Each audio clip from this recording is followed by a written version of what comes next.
कहा गया है कि उठो नई किरण जगा रही है नई उषा, उठो उठो नए संदेश दे रही है दिशा दिशा। खिल रहे हैं अरुण तरुण प्रभात मुस्करा रहा, उठो उठो समीर शंख बजा रहा। आज सामने है खड़ा आपको बुला रहा, आज सामने है खड़ा आपको बुला रहा। आपके जीवन में हर दिन जब भी आता है एक स्वर्णिम अवसर लेकर आता है। व्यक्ति यदि उसके लिए पहले से तैयार है तो अपने अवसर का लाभ ले सकेगा, और यदि हम तैयारी करके नहीं बैठे तो कितना भी बड़ा अवसर सामने क्यों ना हो, हम उसका लाभ नहीं ले सकते। इसलिए महान सौभाग्य के लिए व्यक्ति को अपने आप को तैयार रखना चाहिए। आप जिस प्लेटफॉर्म पर खड़े हैं, अगर आप सावधान हैं तो आपकी गाड़ी आएगी, 2 मिनट रुकेगी, तेजी से आप उसमें बैठकर आगे चले जाएंगे। और अगर सावधान नहीं है तो वो गाड़ी निकल जाएगी। जीवन में कितनी बार कितनी गाड़ियां अवसर की निकली, हम उसके लिए तैयार नहीं थे। नहीं, आगे देख लेंगे, फिर देख लेंगे। इस फिर के चक्कर में हम लोग कितना सारा समय अपना गंवा देते हैं। इसलिए सक्षम होकर प्रत्येक व्यक्ति को सबसे पहले हर दिन अपने शरीर के प्रति पहले सजग रहना है, क्योंकि और कोई काम आए ना आए, आपकी सेहत आपके काम आए, आपकी ऊर्जा आपके काम आए, आप स्वयं सेवक बनकर अपना जीवन जी सकें। और दूसरे स्तर पर आपको ध्यान देना चाहिए कि आप आर्थिक रूप से अपनी बुद्धिमत्ता का प्रयोग करते हुए अपने आप को संपन्न बनाएं, कि जिससे जीवन के अंतिम भाग तक भी आपको किसी के आगे भी हाथ फैलाकर मांगना न पड़े।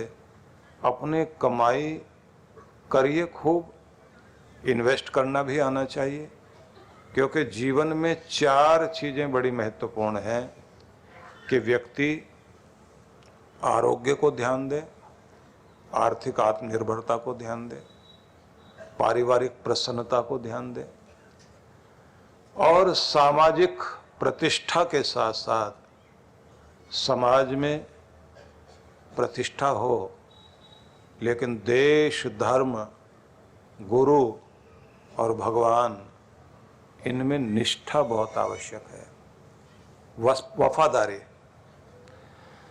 जो लोग दुनिया भर में काम करते हैं, सभी तरह के लोग, पूरी दुनिया में 760 करोड़ लोग रहते हैं, जिनमें आधे पुरुष हैं, आधी महिलाएं हैं। तो अगर हम इनका विभाजन करके देखें तो कुछ लोग तो वो हैं जो एम्प्लॉय हैं, नौकरी करने वाले लोग हैं। दूसरे नंबर पर वे लोग हैं जिनको सेल्फ एम्प्लॉय कहेंगे। एक सज्जन हमें मिले, चर्चा में बात हो रही थी, वो अपने किसी परेशानी में थे अपने बिजनेस के, तो उनसे चर्चा करते हुए जो को ध्यान आया तो वो आपको भी कहना चाहता हूं कि एक एम्प्लॉय है, एक सेल्फ एम्प्लॉय है। जो सेल्फ एम्प्लॉय है, एम्प्लॉय को तो आप जानते हैं, नौकरी करने वाले लोग। सेल्फ एम्प्लॉय वो लोग हैं जो सवेरे दुकान खोलें, 12 घंटे तक दुकान में बैठे हुए, 8 बजे खोल के बैठे दुकान, या 9 बजे खोली, रात को 9 बजे तक दुकान में बैठे हुए,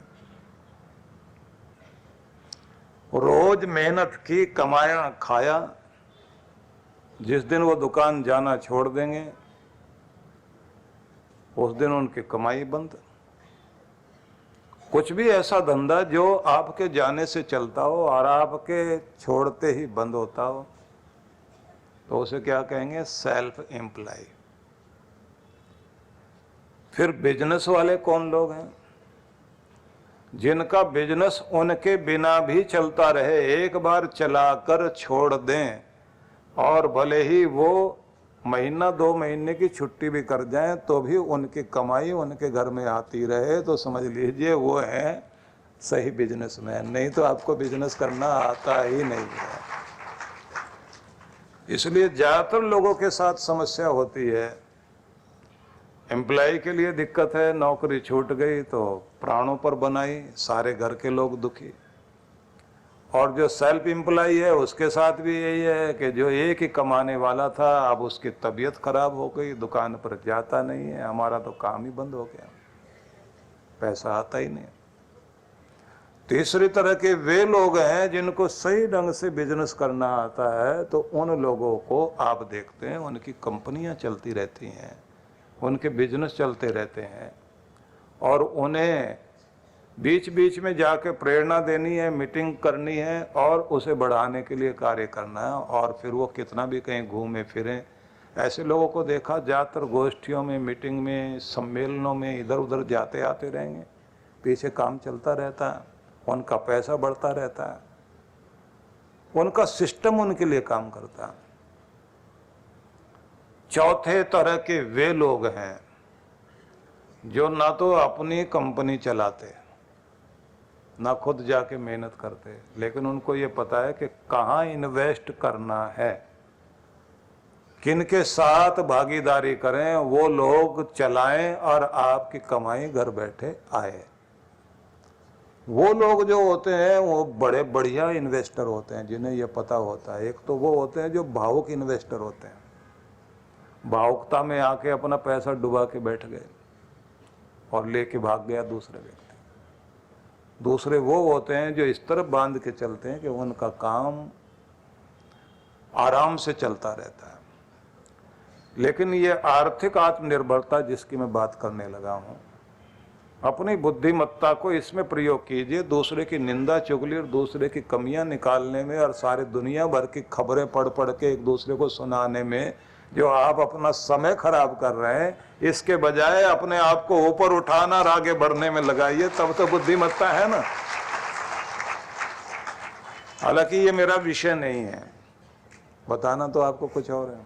बताना ये चाहता हूं कि हर व्यक्ति को अपने आप का ध्यान रखकर इस आनंद से जीना है कि आप इस दुनिया में रोने धोने के लिए नहीं आए हो, जैसे तैसे करके जिंदगी बिताने के लिए नहीं आए हो, किस्मत को कोसने के लिए दुनिया में नहीं आए हो, बल्कि आनंद मनाते हुए और मस्ती के साथ जीने के लिए दुनिया में आए हो।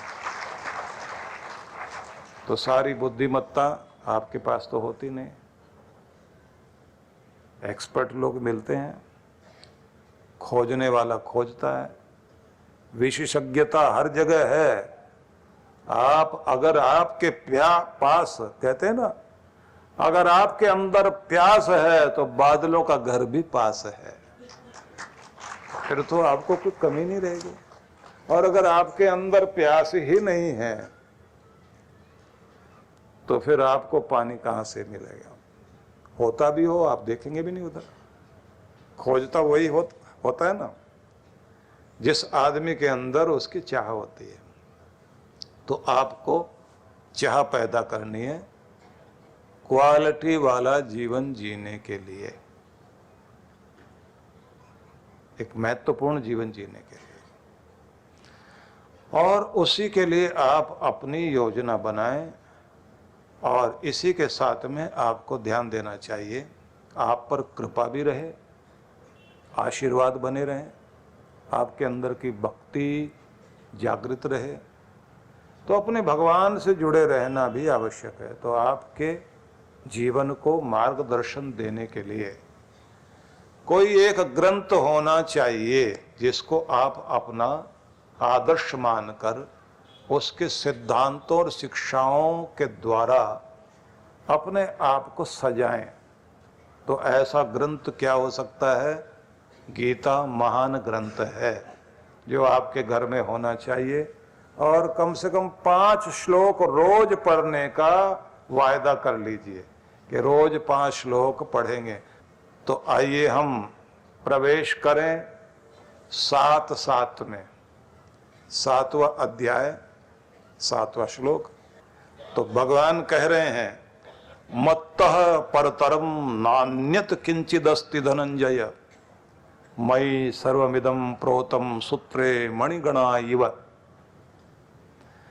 हे धनंजय, मेरे सिवाय इस जगत का कोई भी किंचित मात्र भी कारण और कार्य नहीं है। इसका बीज भी मैं ही हूं और इसको परिणाम देने वाला भी मैं ही हूं। मतलब भगवान ही, ईश्वर ही इस पूरी सृष्टि का कारण और कार्य है।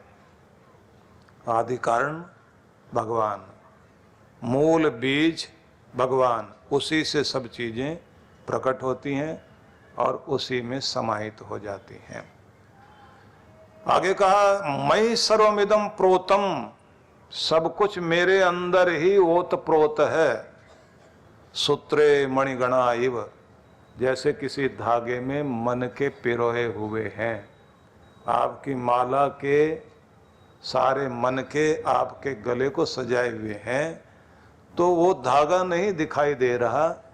ये जो पूरी दुनिया में नियम चल रहे हैं, पूरी दुनिया जुड़ी हुई है, पूरी दुनिया में परिवर्तन हो रहे हैं, कृष्ण भगवान कह रहे हैं कि मैं ही हूँ। मतलब भगवान ही, भगवत्ता, भगवान की शक्ति, ईश्वरीय शक्ति, वही इस सब चीज़ों को बांधे हुए है। समस्त अणु परमाणुओं को जोड़ने वाली शक्ति वही है और वही शक्ति परमाणुओं को तोड़ती भी है। तो जब सारी चीजें टूटती हैं, आप तो ऐसे समझ लीजिए कि आपने कोई एक सूती कपड़ा पहन रखा, जो भी कपड़े पहने हुए हैं, अब आप जब त्याग देते हैं इनको, जीर्ण शीर्ण हो जाएं, पुराने हो जाएं, फट जाते, फट गए तो कहाँ चले जाएंगे? फेंक दिए जाते हैं। फेंक दिए गए तो गल गए।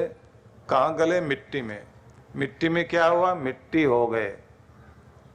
मिट्टी में मिलकर मिट्टी हो गए, यही वस्त्र। लेकिन वहीं से एक कपास का बीज बोया गया। तो जमीन के अंदर से कपास का बीज उगा, पौधा बना, पौधे के अंदर फिर एक फूल लगा, फूल के अंदर से वो जो फल आया, वो जब फटता है तो उसके अंदर से कपास निकलती है।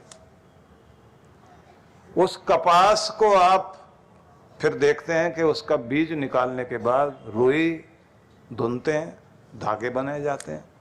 उन धागों को फिर वही कुर्ता फिर वापस आ जाता है। मिट्टी में मिलाया, खो गया, मिट्टी में मिट्टी हो गया, और फिर मिट्टी से फिर से वो जादूगर भगवान फिर से प्रकट कर देता है। बस यही खेल वो रच रहा है। रचने वाला, उसकी रचना दिखाई दे रही है, लेकिन रचनाकार नहीं दिखाई दे रहा। बस यही है वो कि सूत्र में सब बंधा हुआ है। तो बचपन में हम एक भजन सुना करते थे जिसमें एक जादूगर की बात गाई जाती थी कि मायापुर के मेले में बाजीगर की बजी बांसुरी। मायापुर के मेले में, मायापुर क्या है? संसार। इसमें बाजीगर की बांसुरी बजी और उसने सबको इकट्ठा कर दिया। सब लोग चारों तरफ खड़े हो गए और उसके बाद उसने कहा, साहिबान, मेजबान, अब देखिए खेल शुरू करते हैं। और ऐसे कहते कहते उसने एक मिट्टी उठाई और उसमें पानी डाला, उसको गीला किया, और उसके बाद उसमें से दो हिस्से करके गोल गोल दो खिलौने बना दिए। खिलौने बनाए और उसके बाद वो एक हाथ में डमरू लेकर दूसरे हाथ में बांसुरी लेते हुए फूंक मारता है, और उसके बाद में वो दो जो पुतले बनाए थे मिट्टी के, वो दोनों नाचने लग जाते हैं और वो दोनों ही फिर बड़े होने लग जाते हैं और दोनों का नाम रख दिया जाता है। एक का नाम स्त्री और एक का नाम पुरुष। और उसके बाद फिर वो एक घर बनाते हैं। मिट्टी का घर बनाया, मिट्टी के खिलौने, और फिर उन्होंने मिट्टी इकट्ठी करनी शुरू की। उसको वो कहते हैं ये हमारे रुपए।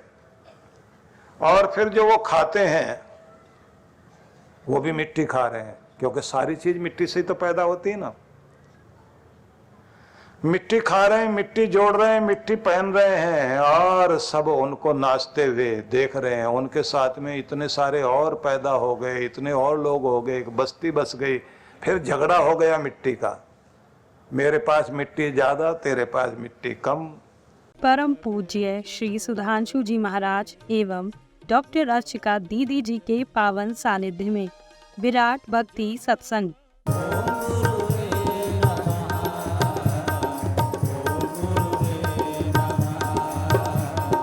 दिनांक 23 से 26 नवंबर 2023। कार्यक्रम की रूपरेखा। 23 नवंबर शुभारंभ सायं 5 से 7 बजे। 24 से 25 नवंबर प्रातः 9 से 11 बजे, सायं 5 से 7 बजे। 26 नवंबर प्रातः 9 से 11 बजे, सायं 4 से 6 बजे। विशेष कार्यक्रम गुरु मंत्र दीक्षा 26 नवंबर दोपहर 12 बजे। स्थान centre park lawn, SK stone police चौकी के पीछे, मीरा भाईदर रोड, मीरा रोड और ठाणे, मुंबई। आयोजक विश्व जागृति मिशन, मीरा भाईदर मंडल। संपर्क सूत्र। आप सब परिवार इस कार्यक्रम में सादर आमंत्रित हैं। परम पूज्य श्री सुधांशु जी महाराज और डॉक्टर अर्चिका दीदी जी के पावन सानिध्य में अयोध्या ध्यान साधना शिविर।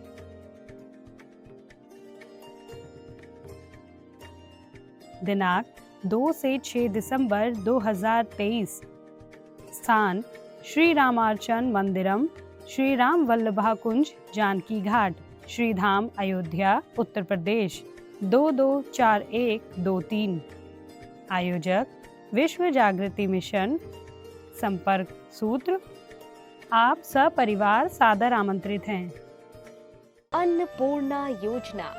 इस योजना में आप अपने एवं अपने परिवार जनों के जन्मोत्सव, विवाह की वर्षगांठ तथा दिवंगत परिजनों की पावन स्मृति में आनंद धाम आश्रम में स्थित गुरुकुल के ऋषि कुमारों एवं वृद्धाश्रम के वृद्ध जनों को सहभोज करा सकते हैं।